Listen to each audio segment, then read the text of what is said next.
Yo, Elliot.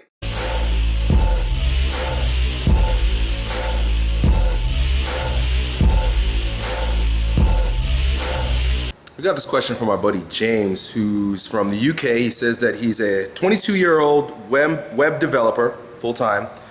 He's incredibly passionate about this, but in the fitness world, I'm what you might describe as a gym dabbler. He calls himself a gym dabbler. I've been in and out of gym phases more times than you've had hot dinners. That must be a Great Britain phrase.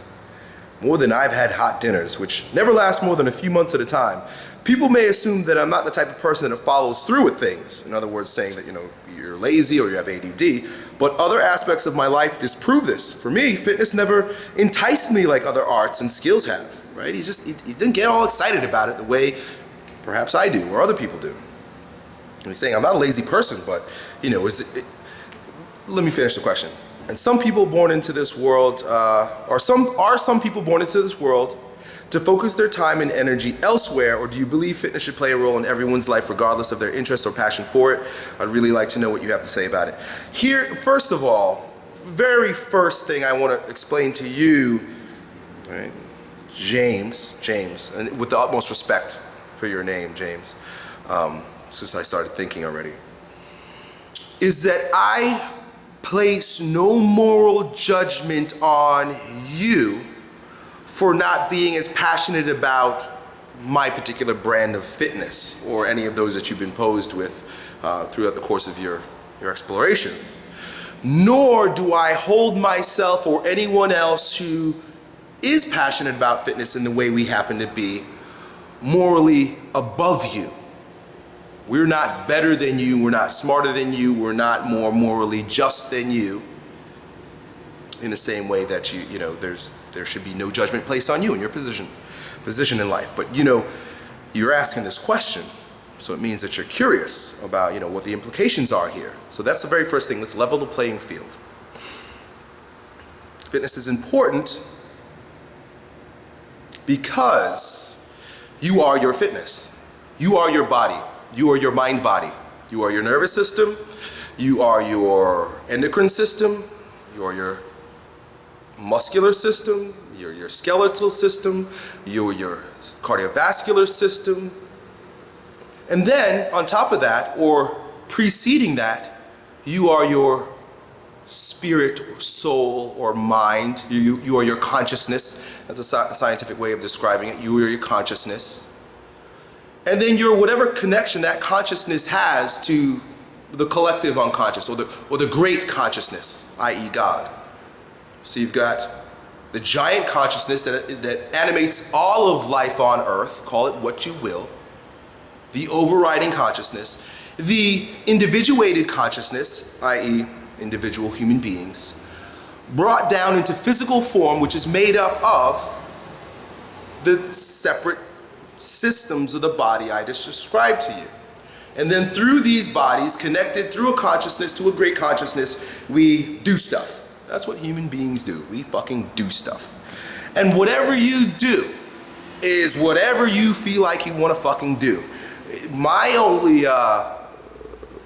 only beg that you do what you really want to do, that you're fulfilling or allowing the purity of the great consciousness to work through your individuated consciousness into your body, which in particular your heart, which beats with consciousness.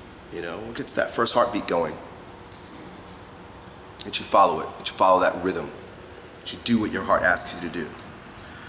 Now the reason why I make these videos and the reason why I place so much emphasis on the body is because that is the vehicle through which you're going to fulfill whatever the great consciousness wants to experience through you.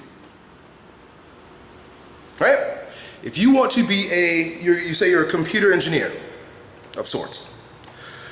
Well, I bet you want to be a pretty damn good one, right?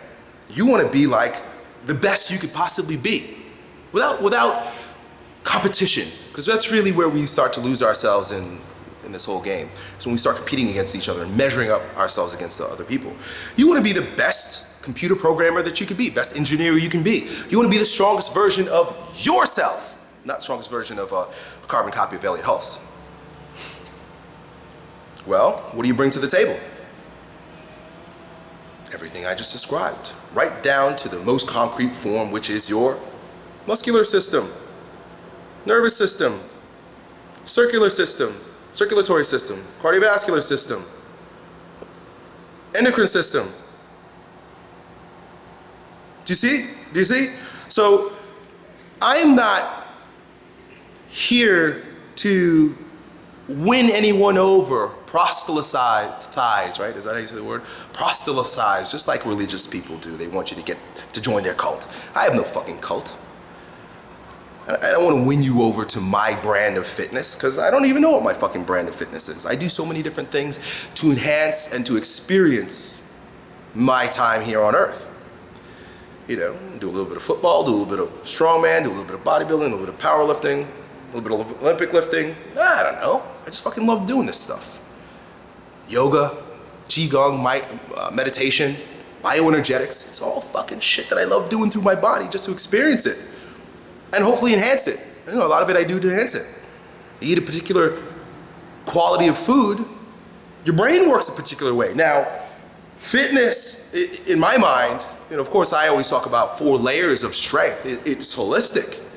So you want to be the best computer programmer that you could possibly be. So you sit in a flex position all day long with your fingers on a particular board, crouched over to a degree. You want to do the best that you can, but you're not breathing deep. Your circular system, your muscular system is very cramped, which leads to a cramped mind, because the body is the physical expression of that layer of individuated consciousness that comes from the great unconscious. So it's stifled because they can't move through you like a flute, right? Just imagine a flute. You want to play a flute? Imagine it's like bent and it's got like jagged edges and there's like stuff stuck in it. The spirit, right? Breath is spirit. Inspiration. Where do you think that word comes from? Inspire, to inspirit. Through that fucking flute, it's gonna be all fucked up. So you want your flute to be healthy. You want it to be strong. Your tool through which you do the thing you want to fucking do. So just like you brush your goddamn teeth so that you can chew food, you don't lose your teeth, you stretch your body. You strengthen your body. You fill your body with healthy food. Get it? Done. Yo, Elliot,